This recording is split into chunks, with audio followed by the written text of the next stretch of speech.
Old black woman claims the farm is her. They laughed until they regretted it. Echoes through the dusty streets as the weathered woman stands before 500 acres of disputed land, her calloused hands gripping faded papers while sneering ranchers mock her audacious declaration. The townsfolk see nothing but a delusional relic, clinging to impossible dreams, destined to be crushed by men who control deeds, banks, and justice itself. Their cruel laughter predicts her swift removal from civilized society. But the traveling surveyor recognizes something profound in her unwavering gaze, a dangerous certainty that suggests buried secrets worth killing for. As he steps closer to examine her documents, powerful forces begin mobilizing to silence truths that could shatter everything this frontier community believes about land, legacy, and the blood-soaked foundations of their prosperity. Will justice emerge before they destroy the evidence that could rewrite history itself? Before we continue, comment where you are tuning in from. Perhaps we will publish a story there. The Sunday morning congregation of Millbrook spilled out of the white chapel into the Colorado Territory heat. Dust swirled around polished boots and worn leather as ranchers gathered in their usual circles. The year 1882 had been kind to cattle prices, and the men's voices carried confidence across the town square. Edith May sat alone on the chapel steps, her weathered hands folded over a small bundle of papers. She watched the crowd with quiet intensity, her dark eyes taking in every face, every gesture. No one paid her any attention. Strangers passed through Millbrook regularly, and a lone black woman drew little more than cursory glances. Jeb Bartlett commanded the largest circle of listeners. His broad shoulders and commanding voice made him a natural center of attention. He gestured toward the rolling hills beyond town, describing his plans to expand the family ranch another 200 acres by winter. "The Bartlett spread will be the finest operation from here to Denver," he declared. "My father built something lasting on that land. Good soil, good water, good grazing. A man could run 1,000 head out there without breaking a sweat." Clara Lofton gathered her school books from the chapel steps. The young teacher noticed Edith's focused attention on the land discussions. Something about the older woman's posture suggested more than casual interest. "Are you new to town?" Clara asked softly. Edith looked up with eyes that held decades of careful patience. "Just passing through, miss, though I used to know this area well." The sound of approaching hoofbeats interrupted their conversation. A lone rider dismounted near the general store, his saddlebags heavy with surveying equipment. Silas Trent stretched his back after the long ride from Denver, his methodical gaze already studying the town's layout with professional interest. The territorial government had commissioned him to update property maps for the growing region. Too many boundary disputes had clogged the courts, and accurate surveys were desperately needed. Silas pulled out his preliminary charts, immediately noticing several inconsistencies in the existing records. The Bartlett Ranch showed conflicting boundary markers from different years. Water rights overlapped in impossible ways. Someone had been sloppy with the paperwork, or deliberately misleading. Edith rose from the chapel steps, clutching her papers tighter. She approached the edge of Jeb's circle, waiting for a pause in the conversation. The men continued their boasting about cattle prices and land values, unaware of her presence. "Excuse me," she said quietly. The laughter stopped. Jeb turned with obvious irritation at the interruption. "Something you need, old woman?" Edith straightened her shoulders. Her voice carried clearly across the suddenly silent square. "I need to discuss the Bartlett Ranch with you, sir. I have legal documents proving that land belongs to me." The silence stretched for 3 heartbeats before the laughter erupted. Men doubled over, slapping their knees. Women covered their mouths in shock at the audacious claim. Children pointed and giggled at the spectacle. "You hear that, boys?" Jeb wiped tears from his eyes. "This old gal thinks she owns my ranch. 500 acres of prime grazing land, and she's got papers to prove it." More laughter rolled across the square. Someone shouted about getting the doctor to check her head. Another voice suggested she belonged in an asylum. Edith stood perfectly still through the mockery. Her composure only seemed to fuel their amusement. A child threw a handful of dust that settled on her dark dress. The adults made no move to stop him. Silas looked up from his maps, drawn by the commotion. He studied Edith's calm demeanor amid the chaos. Most people making false claims would show signs of desperation or deception. This woman displayed neither. "Let me see those papers," Jeb demanded, still chuckling. Edith unfolded a document with careful precision. The paper showed significant age, its edges brown and brittle. The ink had faded but remained legible. At the top, an official seal from the Colorado Territorial Land Office marked the deed as authentic. Jeb's laughter died as he read the first lines. Property deed dated 1864. Grantor, Colorado Territory. Grantee, Moses May. Legal description. Section 12. Township 7, North Range 68 West. 520 acres including water rights and mineral claims. The exact boundaries of his family ranch. "This is nonsense," he sputtered. "Some kind of forgery. My father homesteaded that land fair and square in '65. Silas stepped closer, his surveyor's training demanding a look at the disputed document. The paper felt authentic under his experienced fingers. The territorial seal showed proper aging and official markings he recognized from legitimate deeds.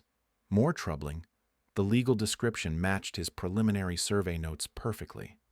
Someone had known those boundaries with remarkable precision. "Moses May was my husband," Edith said simply. "He purchased that land during the war. I have his death certificate and our marriage license as proof of inheritance." The crowd's mood shifted from amusement to anger. Land ownership was serious business on the frontier. False claims could destabilize entire communities. If this woman was running some elaborate confidence game, she had chosen the wrong target. But if she was telling the truth, the implications were staggering. The Bartlett family's entire legacy would crumble overnight. Property values throughout the region would face scrutiny. Every deal, every boundary, every assumption about legitimate ownership would require re-examination. Jeb's face darkened with rage and something that looked suspiciously like fear. Clara stepped forward as the crowd's anger escalated around Edith. The schoolteacher had witnessed enough frontier justice to recognize the dangerous shift in mood. Men who laughed at a harmless old woman could quickly turn violent when their land claims faced challenge. "Perhaps we should examine these documents properly before making judgments," Clara said firmly. "If they're false, that will be obvious soon enough." Jeb's supporters grumbled their disagreement. They wanted immediate resolution, preferably involving Edith's swift departure from town. But Clara's suggestion carried weight with the more reasonable citizens. "You can stay at my place tonight," Clara offered Edith quietly. "We'll sort this out properly." Silas continued studying the deed with professional fascination. The paper stock matched government documents from the 1860s. The ink showed proper aging patterns. Even the handwriting style belonged to that era. Either this was an incredibly sophisticated forgery, or Edith was telling the truth. "I'd like to survey the actual boundaries mentioned here," he announced. "If this deed is accurate, the landmarks should match perfectly." The walk to the disputed ranch took 30 minutes. Edith led the group with surprising confidence, pointing out features that corresponded exactly to the legal description. She knew where the seasonal creek ran highest. She identified the lightning-struck oak tree that marked the eastern boundary. She located the natural stone formation that defined the northern border. Her knowledge was impossibly detailed for someone seeing the land for the first time. "How do you know all this?" Silas asked. "I lived here for 3 years during the war," Edith replied. "Moses taught me every inch of this property. Said a woman needed to know her land as well as any man." Jeb followed behind the group, his confidence shaken but his anger intact. He had never questioned his father's stories about homesteading the ranch. Thomas Bartlett had claimed the land through proper channels after arriving in Colorado Territory. The family had built their reputation on that foundation. Now everything seemed uncertain. Clara invited Edith inside her small cabin as evening approached. The schoolteacher's curiosity about the historical implications had grown throughout the afternoon. Few records from the war years survived in Colorado Territory. Most documents had been lost or deliberately destroyed during the chaotic transition to statehood. While preparing tea, Clara noticed Edith organizing her belongings with meticulous care. Among the papers were detailed maps drawn in fading ink. The sketches showed underground passages, hidden rooms, and coded symbols that meant nothing to Clara. "What are these drawings?" she asked. Edith hesitated before answering. The secret she had protected for 17 years weighed heavily on her conscience. But recent events suggested the time for silence might be ending. "Moses did more than farm that land," she said finally. "He helped people find freedom." Clara's eyes widened as understanding dawned. The Underground Railroad had operated throughout the Western Territories during the Civil War. She had read accounts of brave conductors who risked everything to guide enslaved people to safety. But she had never imagined such operations reaching into Colorado. "The ranch was a station?" Clara whispered. Edith nodded slowly. The maps spread across the table revealed an elaborate network of tunnels, safe houses, and escape routes. Moses had documented every detail of the operation, creating a comprehensive record of one of the most significant Underground Railroad hubs west of the Mississippi River. "Over 200 souls found freedom through that land," Edith said with quiet pride. Moses conducted them personally from Kansas to the California trails. The ranch buildings were just camouflage. The real work happened underground. Clara studied the maps with growing amazement. The tunnels connected multiple buildings, providing hidden movement during daylight hours. Ventilation shafts disguised as fence posts allowed fresh air circulation. Emergency exits opened into dense brush along the creek bed. The engineering was remarkably sophisticated for its time. "These passages still exist?" Clara asked. "Most of them. Moses reinforced everything with timber and stone. Built to last decades," he said. "Never knew when freedom seekers might need safe passage again." The historical significance struck Clara like a physical blow. This wasn't just about land ownership anymore. Edith was the guardian of one of the most important Underground Railroad sites ever documented. The ranch represented courage, sacrifice, and the fight for human dignity during America's darkest period. "We have to preserve this," Clara said urgently. "People need to know what happened here." Edith smiled for the first time since arriving in Millbrook. For 17 years, she had carried Moses's legacy alone. The burden of protecting their secret had isolated her from communities that would never understand or appreciate the truth. Now she had found someone who recognized the sacred nature of her responsibility. "Moses always said the story would be told when the time was right," Edith said. "Maybe that time is now." The sound of approaching footsteps interrupted their conversation. Through the window, they could see Jeb Bartlett pacing outside with several ranch hands. His earlier confidence had transformed into desperate anger. The implications of Edith's claim threatened everything he had built his identity around. Clara blew out the lamp, plunging the cabin into darkness. She peered through the curtains at the agitated men gathering in her yard. Their voices carried clearly through the thin walls. "Can't let some crazy woman destroy everything with fake papers," one man muttered. "My father earned this land fair and square," Jeb insisted. "Whatever game she's playing ends tonight." Edith remained calm despite the obvious threat. She had faced far worse dangers during the war years. Men like these had hunted Moses relentlessly, offering bounties for information about Underground Railroad operations. But courage and careful planning had always prevailed over brute force and ignorance. The confrontation was escalating beyond simple property disputes. The men outside Clara's cabin dispersed after an hour of angry murmuring, but their message was clear. Edith's claim would not be tolerated much longer. Clara barely slept, checking the windows repeatedly until dawn broke across the Colorado plains. Morning brought unexpected visitors. Silas arrived with troubling news from his overnight research at the courthouse. The Land Records Office showed suspicious gaps in documentation from the 1860s. Every file from 1864 and 1865 had mysteriously vanished, leaving only scattered fragments of the territorial period. "Someone cleaned out those records deliberately," he told Clara and Edith. "Professional job, too." They knew exactly what to remove. Clara gathered her teaching materials while formulating a plan. The regional newspaper archive in the church basement might contain information the courthouse lacked. Local papers from the war years often documented events that official records missed or ignored. Their search through yellowed newspapers revealed disturbing patterns. Multiple references to Moses May appeared between 1862 and 1865, describing him as a notorious agitator and dangerous influence on local communities. The articles painted him as a troublemaker who disappeared suddenly in late 1865. More significant was the timing. Thomas Bartlett's first appearance in county records coincided exactly with Moses May's disappearance. The homestead claim bore a date just 3 weeks after the final newspaper mention of Moses. "Too convenient," Silas muttered, studying the timeline. Edith absorbed this information with growing resolve rather than surprise. Moses had warned her about dangerous enemies who would kill to protect their interests. His final letter, hidden among her papers, described specific threats from Confederate sympathizers operating in Colorado Territory. "Thomas Bartlett was one of them," she said quietly. "Moses wrote about a man matching his description, said he was asking too many questions about our operation." The evidence suggested a systematic cover-up spanning decades, but proving murder after 17 years would require more than newspaper clippings and suspicious timing.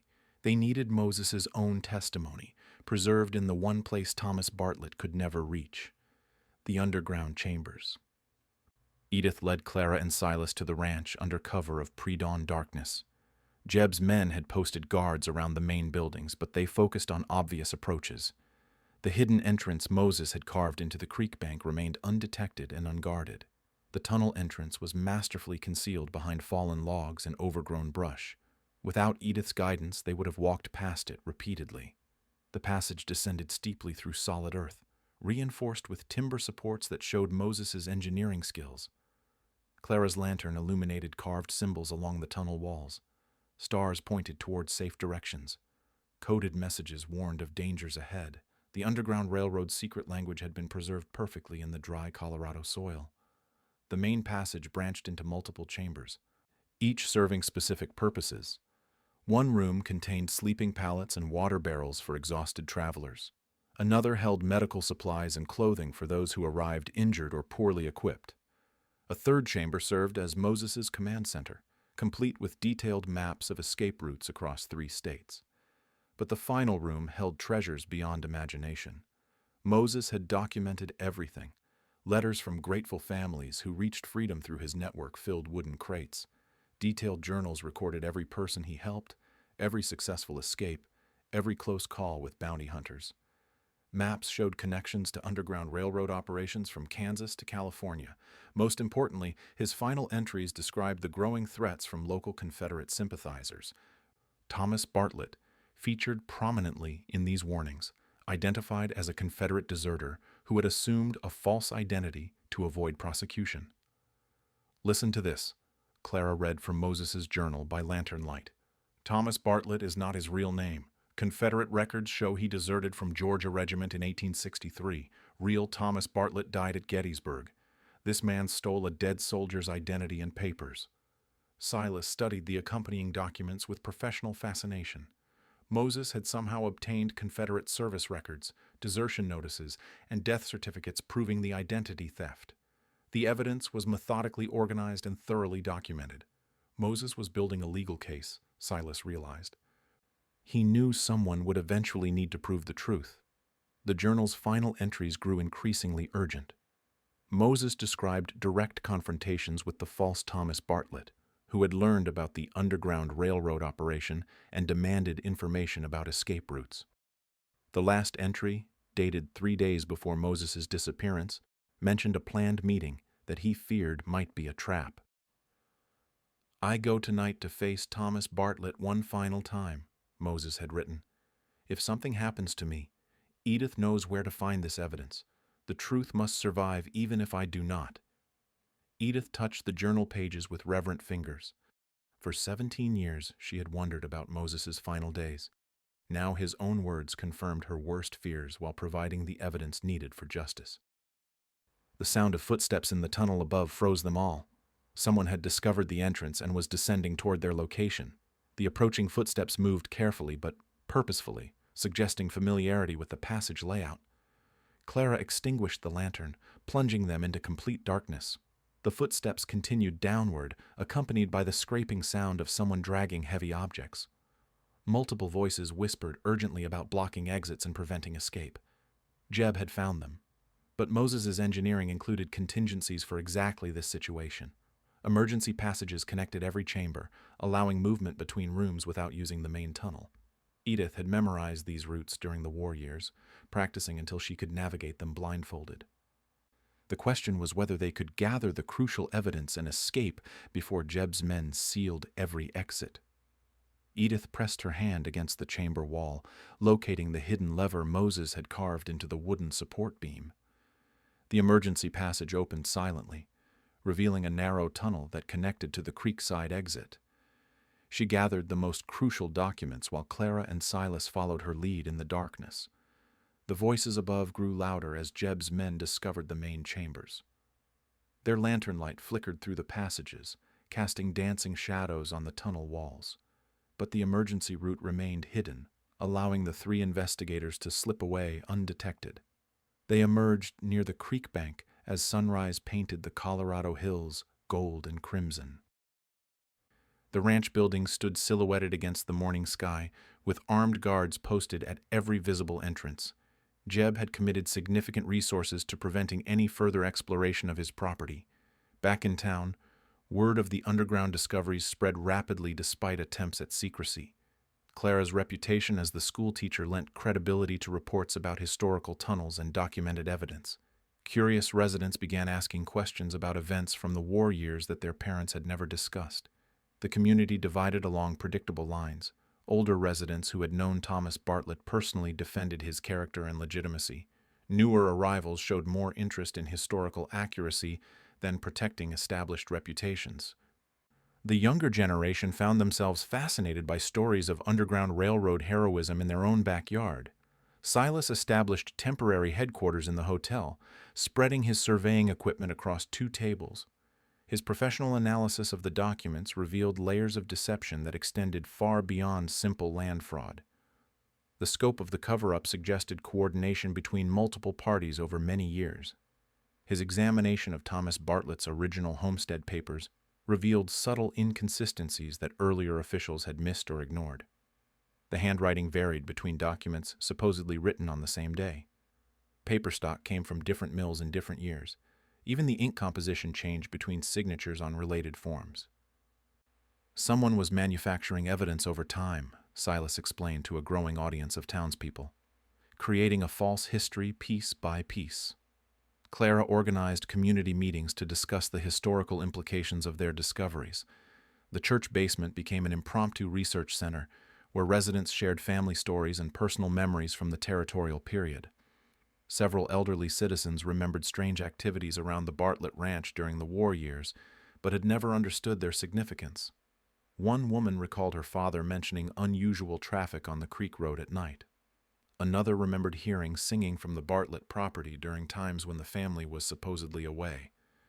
A former ranch hand admitted seeing evidence of large-scale cooking operations that seemed excessive for a simple farming family. The testimonies created a picture of sustained Underground Railroad activity that had been systematically erased from official memory. Jeb's response to these developments grew increasingly desperate.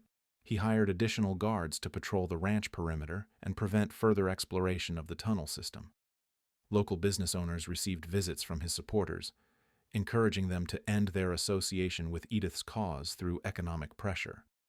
More concerning, he arranged for the territorial judge to expedite legal proceedings. Judge William Bartlett, Jeb's cousin, agreed to hear the case within days rather than the usual weeks or months. The obvious conflict of interest troubled even some of Jeb's supporters, but territorial law provided few alternatives for challenging judicial assignments. Silas faced his own pressures as word of his involvement reached potential employers. A lucrative contract with the Denver Land Development Company was quietly withdrawn. Other surveying opportunities across the territory suddenly became unavailable. The message was clear. Supporting Edith's claim would destroy his professional prospects. But his investigation had uncovered evidence too compelling to ignore. The genealogical research he had begun as a professional exercise was revealing a fraud of staggering proportions. Thomas Bartlett's entire identity appeared to be fabricated from stolen documents and forged records. Military service records showed two different Thomas Bartletts serving in opposing armies. One had died heroically at Gettysburg fighting for the Union. The other had deserted from Confederate forces in Georgia and disappeared without trace. The man who had claimed the Colorado ranch possessed documents belonging to both soldiers. Theodore Barnes, Silas said, reading from Confederate desertion records. That's his real name. Private Theodore Barnes, 23rd Georgia Infantry, deserted October 1863 near Chattanooga. The desertion report included a detailed physical description that matched accounts of Thomas Bartlett perfectly. Even more damaging, it described Barnes as violent and unstable, prone to theft and intimidation of civilian populations. Clara documented these discoveries methodically, preparing a comprehensive case for the upcoming legal hearing.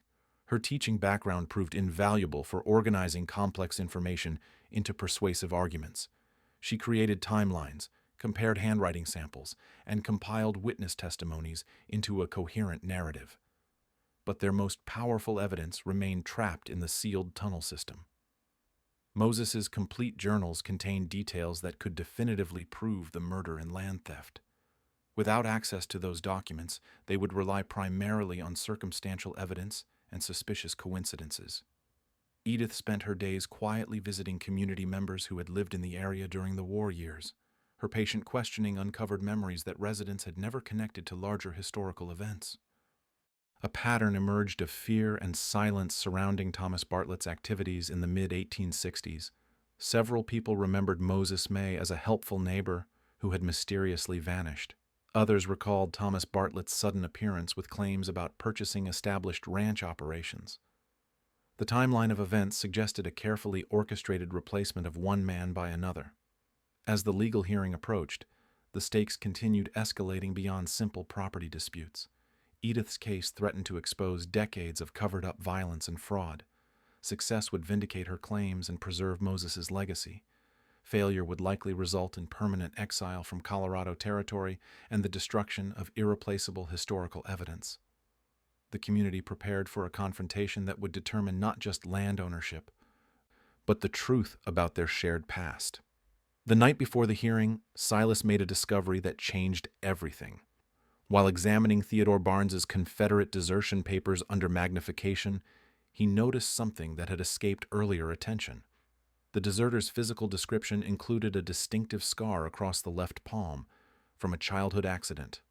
Thomas Bartlett had possessed an identical scar, according to multiple witness accounts from his early years in Colorado Territory. The coincidence was impossible to explain away through normal means, but more damaging evidence emerged from Silas's genealogical research. The real Thomas Bartlett had been survived by a brother in Pennsylvania who had received official notification of his death at Gettysburg. Military records included detailed correspondence between the War Department and the surviving family members. No Thomas Bartlett had ever applied for Colorado Territory homestead rights. The Federal Land Office had no record of processing his claim through legitimate channels. Someone had created false documentation after the fact and inserted it into official files. Clara spent the pre-dawn hours organizing their evidence into a presentation that Judge William Bartlett would find difficult to dismiss, despite his obvious bias. The case required methodical presentation of interconnected facts that built toward undeniable conclusions about identity fraud and murder. Her research had also uncovered disturbing information about the judge himself. William Bartlett had arrived in Colorado Territory shortly after Thomas Bartlett, claiming to be his cousin. Their family connection had never been verified through official records, and significant financial transactions between them suggested a business relationship rather than kinship. The hearing was scheduled for the town's largest building, the community hall above the general store. Word had spread throughout the region, drawing spectators from neighboring settlements who wanted to witness the unprecedented legal challenge. The crowd included supporters from both sides, creating an atmosphere of barely controlled tension. Edith entered the hall wearing her finest dress, carrying the original deed and supporting documents in a leather portfolio Moses had crafted by hand. Her composure remained unshaken despite the hostile stares and whispered threats from Jeb's supporters. She had faced far worse dangers during the Underground Railroad years. Jeb sat with his legal representative, a Denver attorney who specialized in territorial land disputes. His confidence had returned somewhat after private consultations with Judge Bartlett, but subtle signs of anxiety remained visible to careful observers. His hands shook slightly when handling documents, and his usual commanding voice carried an edge of desperation. Judge Bartlett called the proceedings to order with obvious reluctance. The case had attracted more attention than anyone anticipated, including representatives from territorial newspapers and federal land office investigators. Any appearance of impropriety would be documented and reported throughout Colorado territory. Clara stood to present Edith's case, her teacher's training evident in her clear organization and methodical delivery. She began with the original 1864 deed, establishing its authenticity through professional analysis of paper, ink, and official seals. Multiple experts had confirmed the document's legitimacy beyond reasonable doubt. The legal description matched survey records with perfect accuracy, including geographical features that predated Thomas Bartlett's supposed arrival in the territory. Edith's detailed knowledge of boundary markers, water sources, and seasonal variations demonstrated intimate familiarity that could only come from extended residence on the property. Moses May purchased this land legally through proper territorial channels, Clara stated. His widow inherited clear title through their documented marriage and his certified death. No competing claim has been filed through legitimate legal procedures. Jeb's attorney responded with attacks on document authenticity and witness credibility. He questioned how an elderly woman could possess such detailed surveying knowledge without professional training. His strategy focused on creating doubt about Edith's mental competency and the reliability of aged paperwork. But Silas's testimony provided devastating counterattacks to these arguments. His professional credentials as a territorial surveyor carried significant weight with legal proceedings. His analysis of Thomas Bartlett's homestead claim revealed multiple impossibilities and anachronisms that suggested systematic fraud. The handwriting varies between documents supposedly created on the same day, Silas explained, displaying enlarged samples. Paper stock comes from mills that didn't operate until years after the claim dates. Even the territorial seal shows inconsistencies with official standards from that period. More damaging was his genealogical evidence proving that Thomas Bartlett had died at Gettysburg before ever reaching Colorado territory. Military records, family correspondence, and burial documentation all confirmed the real soldier's death in Pennsylvania. The man who had claimed his identity was actually Theodore Barnes, a Confederate deserter wanted for theft and violence. The physical description from Barnes's desertion record matches witness accounts of Thomas Bartlett perfectly, Silas continued, including a distinctive scar that military doctors had documented during his Confederate service. Judge Bartlett attempted to limit this testimony, claiming it was irrelevant to simple property disputes. But federal investigators in attendance demanded full disclosure of evidence relating to identity fraud and forged government documents. The case had expanded beyond territorial jurisdiction into federal criminal matters. Clara's final presentation focused on the historical significance of Moses May's Underground Railroad operations. While the judge tried to exclude this evidence as irrelevant to land ownership, public interest in the revelations had grown beyond legal control. Newspaper reporters documented every detail for publication throughout the Western Territories. The evidence painted a clear picture of systematic murder and fraud designed to eliminate Underground Railroad operations and steal valuable property. Theodore Barnes had killed Moses May, assumed a false identity, and spent 17 years covering up his crimes through document destruction and witness intimidation. Jeb's realization that his entire family legacy was built on lies and murder became visible to everyone in the courtroom. His father had been a Confederate deserter and murderer rather than the heroic pioneer he had always believed. The ranch, the family name, and his position in the community were all based on stolen identity and covered-up violence. The truth was finally emerging after decades of careful concealment. Judge Bartlett faced a courtroom filled with territorial officials, federal investigators, and newspaper reporters who had documented every piece of evidence. His family connection to the defendant made dismissing the case impossible without triggering federal intervention. The overwhelming proof of identity fraud and document forgery left no room for judicial maneuvering. The genealogical evidence alone destroyed any legitimate claim to the Bartlett name or property. Military records proved conclusively that the real Thomas Bartlett had died fighting for the Union at Gettysburg. The man who had stolen his identity was Theodore Barnes, a Confederate deserter wanted for multiple crimes including theft and assault. Edith's original deed remained uncontested in its authenticity. Professional analysis confirmed the document's legitimacy through every available method. The legal description matched territorial surveys with perfect accuracy. Moses May had purchased the land through proper channels and paid all required fees to the Colorado Territory Land Office. The court finds sufficient evidence to support the plaintiff's claim, Judge Bartlett announced reluctantly. Moses May held clear legal title to the disputed property. His widow inherited that title through documented marriage and proper succession laws. The crowd erupted in mixed reactions. Supporters cheered Edith's vindication while opponents expressed outrage at the decision. But the federal investigators present made clear that anyone interfering with the court's ruling would face criminal prosecution under territorial law. Jeb sat motionless as his world collapsed around him. Everything he had believed about his family history was built on lies and violence. His father had been a murderer and identity thief rather than the heroic pioneer he had always admired. The ranch that defined his identity belonged to the widow of his father's victim. "You have 30 days to vacate the property," the judge continued. "All improvements made to the land will remain with the rightful owner as compensation for illegal occupation." Edith rose slowly from her seat, her dignity intact despite decades of carrying this burden alone. The courtroom fell silent as she faced the man who had inherited stolen property built on Moses's murder. Her response would define how this victory would be remembered by the community. "Mr. Jeb," she said quietly, "your father's sins are not yours to carry. If you're willing to work honest wages, there's always room for good hands on a working ranch." The offer stunned everyone present. Instead of seeking revenge or banishment, Edith was extending grace to the son of her husband's killer. Her wisdom recognized that breaking cycles of hatred required forgiveness rather than perpetual conflict. Jeb stared at her in disbelief.